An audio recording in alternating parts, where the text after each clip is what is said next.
Pesan tentang hidup nikah. Dalam mencari jodoh, harus sama-sama di dalam terang, sama-sama cinta Tuhan. Jangan sengaja mencari istri atau suami yang tidak bertobat, atau menerima begitu saja. Tanpa Kristus, tidak mungkin bisa hidup suci, akan mendapat banyak susah dan tidak bisa tahan. Tuhan menghendaki umatnya menikah dengan orang-orang yang sama dalam terang, dan hidup dalam tabiat yang baru. Itu salah satu tanda jodoh dari Tuhan. 2 Korintus pasal 6 ayat 14-15. Sesudah menikah, tidak boleh bercerai, sebab perceraian itu seperti memotong kepala dari tubuhnya. Itu berarti mati rohani. Efesus pasal 5 ayat 23-24. Hendaklah suami istri dimeteraikan dalam hati istri dan suaminya. Tidak boleh ada orang lain dipasang di hatinya. Dimeteraikan itu artinya disahkan oleh Tuhan, dan apa yang sudah disahkan oleh Tuhan, tidak boleh diceraikan oleh manusia. Matius pasal 19 ayat 5-6.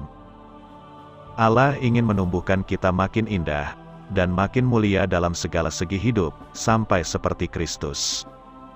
Dalam pengolahan ini, akan selalu datang ujian, termasuk kesucian hidup nikah. Jangan sendirinya mencari godaan, atau sengaja memberi kesempatan, itu berarti sudah ada keinginan zina dalam hati. Matius pasal 5 ayat 28. Kadang-kadang, kita berhubungan dengan orang yang kelihatan lebih baik rupanya, sikapnya, atau kelakuannya dari suami atau istri sendiri. Orang yang sudah merdeka dari dosa, dituntut kesetiaannya terhadap suami atau istrinya, seperti Tuhan Yesus tetap setia, sekalipun gereja atau orang beriman tidak setia. 2 Timotius pasal 2 ayat 13. Andai kata yang satu tidak setia, yang lain seharusnya tetap setia. Seperti Ayub tetap setia sampai ke akhir kepada istrinya, meski istrinya penuh kekurangan dan menyuruh Ayub mati. Terbukti Ayub tetap setia, dan hidupnya menjadi indah. Ayub pasal 42 ayat 16.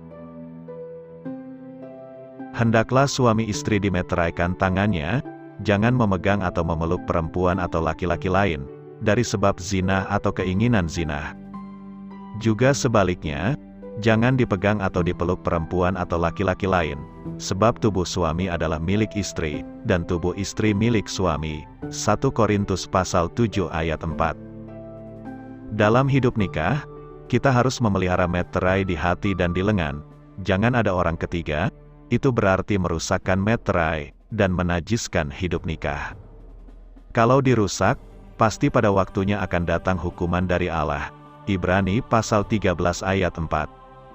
Sebab hukuman sudah mendung di atasnya, tetapi belum jatuh, sebab Tuhan itu sabar, lambat menghukum.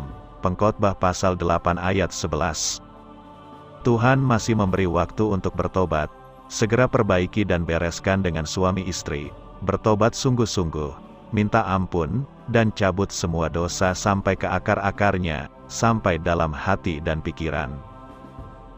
Dalam hidup nikah, taatilah firman Tuhan, dan mintalah pertolongan Roh Kudus, baik untuk nikahnya yang sudah manis, supaya terus meningkat sampai sempurna seperti Kristus, juga untuk nikahnya yang mengalami kerusakan, supaya bisa diperbaiki dan dipulihkan kembali.